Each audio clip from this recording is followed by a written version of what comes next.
আমরা আজকে ক্লাস 7 এর ইংরেজি তোমাদের টেবিল সম্পর্কে আমি আলোচনা করব। 3 নং অর্থাৎ 2 নং এর যে টেবিল থাকে, তাই না?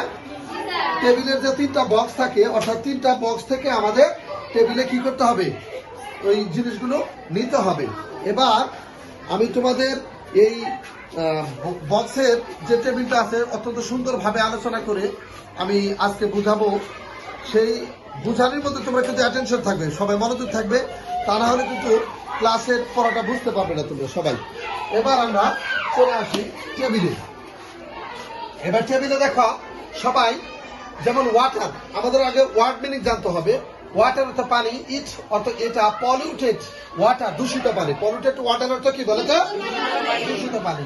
যেমন so it is, so it তাই, সো অর্থ তাই বা এই জন্য, ইট এটা, ইজ পলিউটেড দূষিত, এখানে প্যাসিভ ভয়েস হয়েছে। ইন মানে বিভিন্ন ভাবে, অলসো কল্ড লাইফ মানে জীবন, এটা পরিপূর্ণ অর্থ বলা যাবে না। An important element of the environment অর্থাৎ একটি গুরুত্বপূর্ণ উপাদান পরিবেশের। এখানে অফ দ্য এনভায়রনমেন্ট পরিবেশের। ভেরি হার্মফুল ফর হেলথ খুবই, ভেরি হার্মফুল খুবই ক্ষতিকর, ফর হেলথ স্বাস্থ্যের জন্য খুবই ক্ষতিকর। এসেনশিয়াল ফর হিউম্যান বিং অর্থাৎ আবশ্যকীয় প্রয়োজন মানব জীবনের জন্য, অ্যানিম্যাল প্রাণীর জীবনের জন্য, অ্যান্ড প্ল্যান্ট লাইফ উদ্ভিদ জীবনের জন্য। এভাবে আমরা আগে এই টেবিলের ওয়ার্ড মিনিংগুলো বুঝতে হবে। এই ওয়ার্ড মিনিংগুলো যদি আমরা বুঝতে পারি, আমরা কিন্তু সুন্দরভাবে আমরা এই আলোচনাটা বুঝতে পারবো। এখন তোমাদের আমি কিভাবে হবে বাক্যগুলো আমি দেখো। এখন আমি দেখি ওয়াটার অর্থাৎ পানি। ওয়াটারের পরে এখানে 2টা ভার্ব, এই 2টা ভার্ব দিয়ে কিন্তু এখানে 5টি বাক্য করতে হবে। কয়টা বাক্য করতে হবে? 5টি বাক্য করতে হবে। তাহলে ওয়াটারের পরে ইজ আছে, ওয়াটার ইজ। আমি ইজের পরে কোনটা দিতে পারি? ভেরি হার্মফুল ফর হেলথ খুবই, পানি হয় খুবই ক্ষতিকর স্বাস্থ্যের জন্য। এটা কি বললে কি মিল হবে? এটা বললে মিল হবে না। এভাবে তোমাদের ওয়ার্ড মিনিং মিল যাতে হয়, এই মিলগুলো তোমাদের প্রতিটা ওয়ার্ডের সঙ্গে মিলিয়ে পড়তে হবে। তারপরে দেখি আমরা, যদি বলি আমি water is essential for human being, animal and plant life, পানি হওয়া তো আবশ্যকীয় প্রয়োজন মানব জীবন এবং প্রাণীদের জীবনে এবং উদ্ভিদের জীবনে। এটা কিন্তু মিল হয়, তাই না? আমি যদি বলতে পারি ওয়াটার ইজ, প্রথমে বলতে পারি ওয়াটার ইজ পানি হয় an important element of the environment পরিবেশের একটি গুরুত্বপূর্ণ উপাদান, এটা বলতে পারি। তারপর হ্যাঁ, আমরা এটা দিয়ে শুরু করি। আমরা পানি পরিবেশের একটি গুরুত্বপূর্ণ উপাদান, আমরা এটা দিয়ে শুরু করি। দেখো, যদি কোনো বাক্য ভুল হয় তাহলে কিন্তু অবশ্যই আমরা পরে ধরতে পারবো। যেমন এই যে water is very harmful for health, এই বাক্যটা যদি দেখি পরবর্তীতে ভুল হবে। আমরা স্টেপ বাই স্টেপ মানে পর্যায়ক্রমে অর্থের সঙ্গে মিল দেখে এবং বাক্যে যাতে কোন সেন্টেন্সের পরে কোন সেন্টেন্স মিলে, এভাবে আমাদের মিল করে দিতে হবে। যেমন দেখো, ওয়াটার ইজ, ওয়াটারের পরে ইজ বসালাম। ওয়াটার ইজ পানি হয় an important element of the environment একটি গুরুত্বপূর্ণ উপাদান পরিবেশের। অফ দ্য এনভায়রনমেন্ট, এনভায়রনমেন্ট অর্থ কি? পরিবেশ। এনভায়রনমেন্ট অর্থ কি? পরিবেশ। অফ দ্য এনভায়রনমেন্ট অর্থ কি হলো বলতো? পরিবেশের। অফ দ্য এনভায়রনমেন্ট অর্থ কি? পরিবেশে। তাহলে পানি হয় একটি গুরুত্বপূর্ণ উপাদান পরিবেশের। এই লাইনটা আমরা প্রথমে দিয়ে দেব। তার মানে আমাদের 1 নম্বর বাক্যটা হয়ে গেল। এভাবে 1 নম্বর দিতে পারি, এবিসিডি দিয়ে আলাদা করতে পারি। এভাবে আমরা সুন্দর করে বাক্য আলাদা করতে পারি। এবার দেখো, ইট দেব, ইট দিয়ে করবো।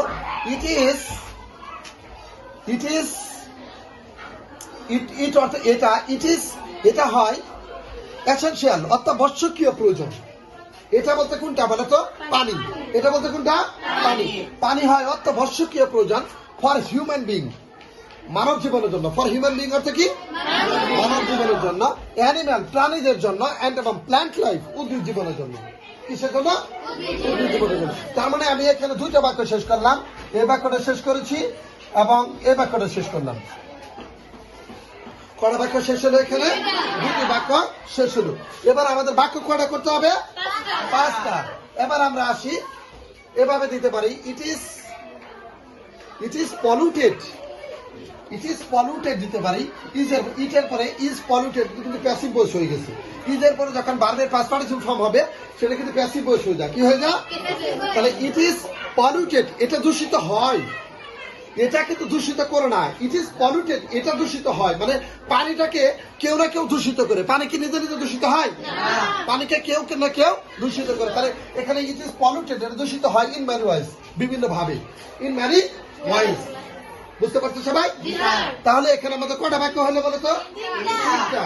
এই ইট দিয়ে কিন্তু কটা বাক্য করলাম? দুইটা। ইট দিয়ে কটা বাক্য করলাম?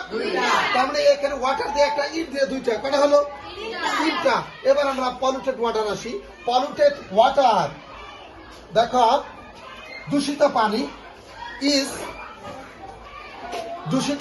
Is very harmful for health.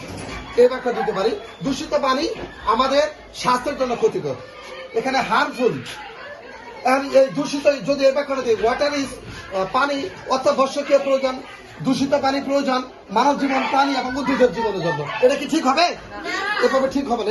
এই জন্য এই পাঁচটি বাক্যের মধ্যে কোন শব্দের সঙ্গে কোনটা মিলালে আমাদের অর্থের সঙ্গে সঙ্গতিপূর্ণ হবে সেটা আমাদের বুঝে চিন্তা ভাবনা করে দিতে হবে। তাহলে ওয়াটার, পলিউটেড ওয়াটার ইজ, কি দিব বলে তো? দূষিত পানি is very harmful for health, অর্থাৎ কি স্বাস্থ্যের জন্য খুবই ক্ষতিকর। তারপরে দেখো, ইট ইজ, সো তাই ইট ইজ, এটা it is also called life, তাই এটাকে জীবন বলা হয়। তাই এটাকে কি বলা হয়? সো তাই it is also called life, it is also called life, এটাকে কি বলা হয় বলো? এটাকে জীবন বলা হয়। এভাবে আমরা 2 নম্বরের টেবিলটা আমরা আলোচনা করলাম। এভাবে আমরা প্রতিনিয়ত এগুলো আলোচনা করব।